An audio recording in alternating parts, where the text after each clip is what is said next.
Hello everybody. Doing some color testing again.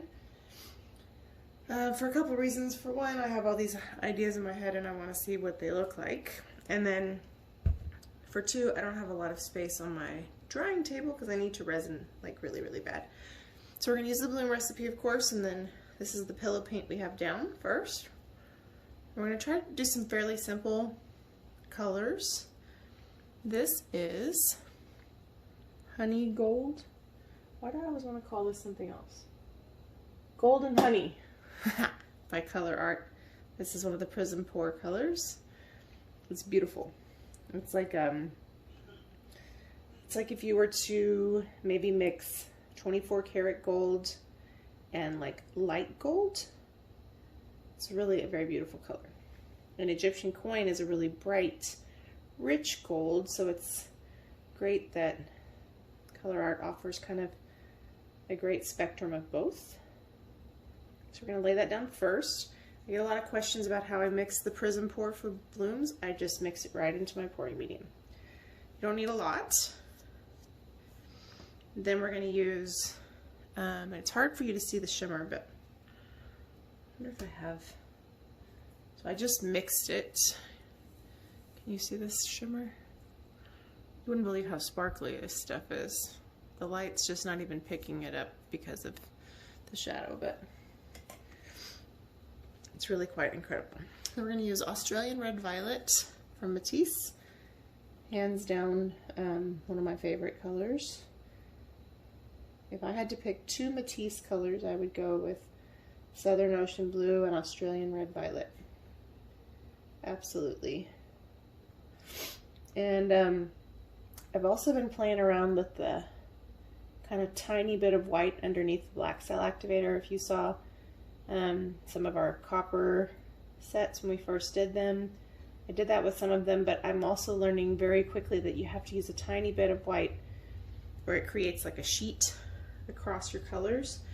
And it obviously, because the white is opaque, because it's titanium white, it kind of mutes your colors. It also thickens up a lot. So I just put a little tiny bit, like even that's probably too much. I'm gonna put it underneath my black. So this is white in the pouring medium. It's not a white cell activator, but you can do white cell activator under black and it creates some really cool effects. I used two cell activators on top of each other for the first time yesterday, and that was pretty neat. I've never done that successfully before, and I really liked it. So, but I did a tiny, and I don't know if that video will come out before this one or not. I did a tiny dot of white, and then I did black cell activator, and then I did an ultramarine blue cell activator on top of it that I had never tried as a cell activator before, and it created some really cool effects. But I don't know how soon I'll release that because I was playing around with interference colors and it was pretty similar to some of the other colors I had used, so I don't want you guys to be like, okay, we just saw this yesterday. It's still a very different result, but I try to at least break it up here and there. So I used way too much white. So this is going to be maybe not the desired outcome, but what happens is the white cells up really cool under the black. But again, this is why I practice in smaller tiles, because if it doesn't turn out that great, it's a tile, so it's not like it's not something we can't make work.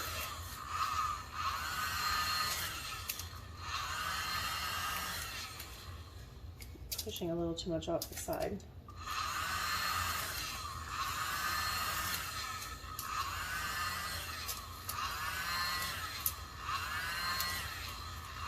I really want to get better at not using too much paint because I really like the kind of the structure of the bloom, not just the cells in the middle. So I hate that when I spin off I always lose my petals, and that's, I don't know if it's from too much paint as much as it is probably too much pillow, but look at that detail.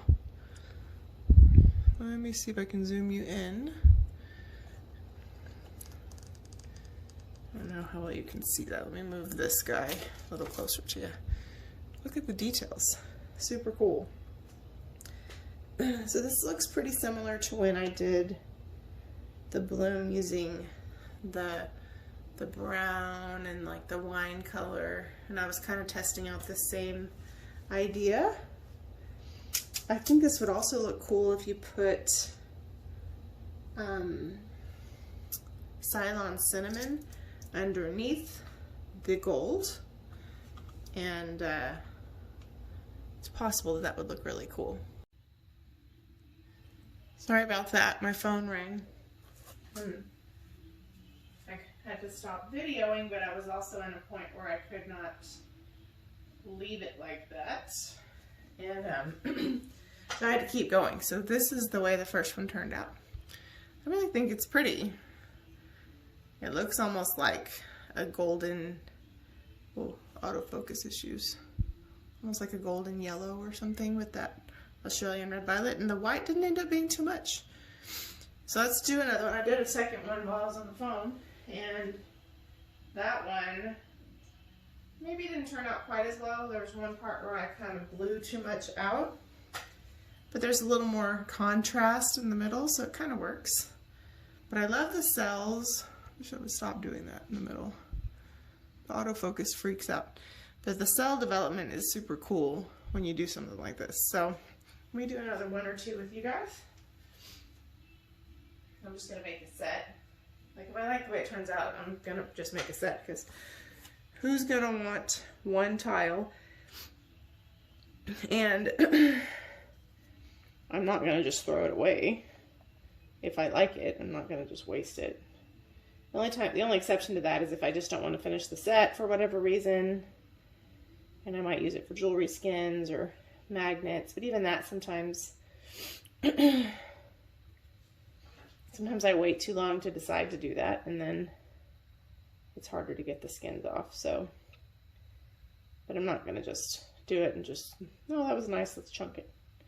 Not there yet. So I put a lot of paint there, but so then the Australian red violet, love this color, and it just responds so well to creating beautiful cells. I've seen that to be true pretty often with Matisse. They seem to hold their structure really well, and these are the flow ones. These are not even the structure ones. I have heard people say that they prefer to use, so the way I understood it, and I'm just going to tell you, because in case you ever get interested in Matisse paints, they have like the high flow type fluid ones, which are super expensive because they're like the golden fluid version. Then they have flow, which are, I guess, equivalent to maybe like a soft body. I don't know if that's true or not. And then they have structure, which someone explained to me was like a heavy body. But at first I hear the word structure and I think of texture, and I know that that's not the same thing, but that's what I thought. And I was like, structure? I don't even know if you can do that. So I guess it would be like the difference between buying like a, you know, like a Liquitex soft body and a Liquitex heavy body, or a golden heavy body versus, see my random curly Q, versus like just a regular kind of soft body paint. So the flow definitely mixes in well with the pouring medium. I haven't ever messed with the structure, but I've heard some people prefer the structure because they just like to start off with a heavy body paint and then dilute it themselves. So I think it's just a preference thing. Blowing this out with the world's smallest blower. I do also get a lot of questions about this. This is what it looks like. I got it on Amazon. There should be a link in the box below. I take the little black attachment off. It works really well on small pieces like tiles.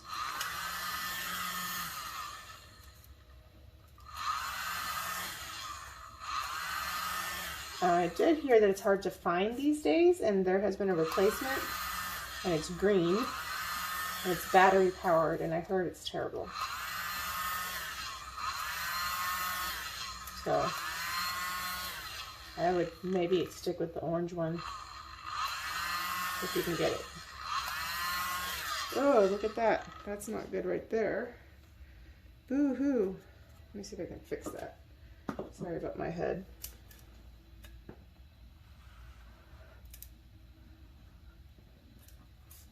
Unfortunately, I blew like a big goofy thing there.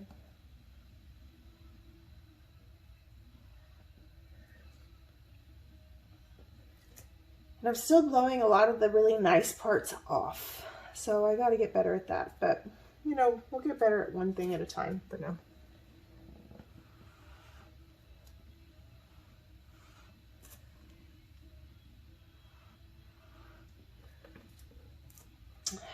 I don't love the way that is right there, but I think it'll be fine. The rest of it's really nice. This is the little...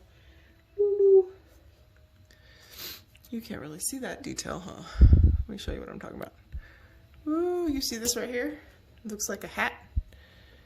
Oopsie. You guys really can't see. My phone is too zoomed in. I try to zoom in so you can see more of the action, but then I get involved in what's going on. Sorry, I'm moving the tripod. I get involved in what's going on, and then I don't realize that the autofocus has kicked in and started to blur everything. So that's why I don't always leave it this far zoomed in. But I try to zoom it in as often as I can so you can see what's going on.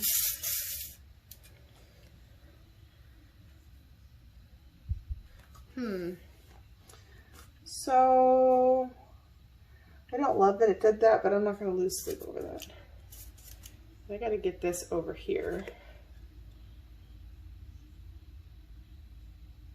Okay.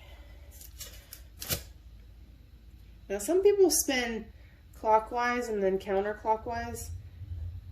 That works great for people. Maybe it's mental, but I feel like it makes my cells go and go the other direction.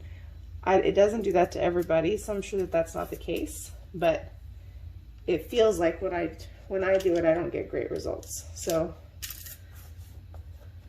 gotta get that corner covered, and then we'd be pretty good.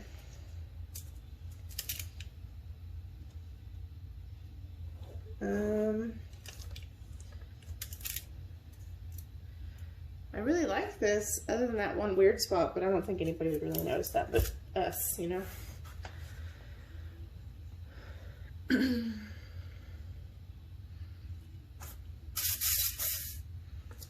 I love the colors, like super love the colors.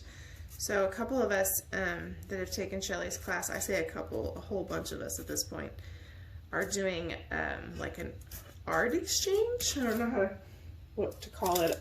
I think the girls that developed it, which they are so precious and had such a sweet idea, to where basically you will create a piece of art and you will participate with another person in your country, because there's students from all over the country, and you'll exchange it. Like, you'll send them your piece, they'll send you yours. The only requirement is that it be 8 inches. Doesn't really matter if it's wood, if it's canvas. I think it can be round or square or whatever. It can be finished however you want. I think it's even okay for it to be whatever technique you want. And so I really hope that I'm gonna film that and share that with you guys.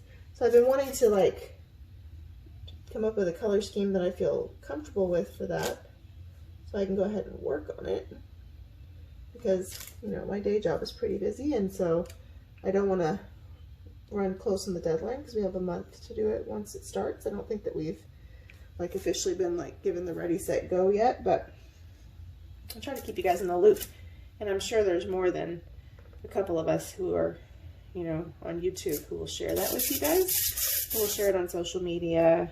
I think they said they were going to try to develop a hashtag specifically for it, so that it could be tagged on Instagram and all that stuff. So that's pretty cool, right? Like almost like paying it forward with other students who are in the mix like you. So it's kind of fun. And it's a small piece, so you don't feel like this. Of course, for blooms, small is relative, because anything bigger than a tile can be really challenging. That's one of the reasons why when I first signed up, I was like, right now, if you ask me for a 4-inch piece, I got you. but 8 inches haven't been going too well so far. But it's kind of a good challenge because it makes you want to practice a little bit more. I really like the way this turned out, even though some of the composition was pretty wonky, but the cells in the middle are so beautiful and the definition is so great. I love these tiny little cells. We often call them peacock cells because there's like color within color within color, almost like the peacock ring on the feathers. But I love the way the Australian violet creates like these almost like pomegranate seed cells. Super cool. So anyway, thanks for doing this color test with me. I may do the last one off camera because we're gonna try to go see if we can grab something to eat before the next ice mess gets here. So stay safe, stay warm, and if you're not a subscriber, please subscribe, hit that notification bell. If you are, thank you so much for your continued support. If you haven't taken Shelly's class, I totally recommend it. There's a 15% off promo code in the description box below, as well as the link. And 20% off of anything on Colourarte's website using our code, which is below. It's Mandy1120. And yeah, we appreciate you guys. Take care, stay safe, and we'll see you soon. Bye.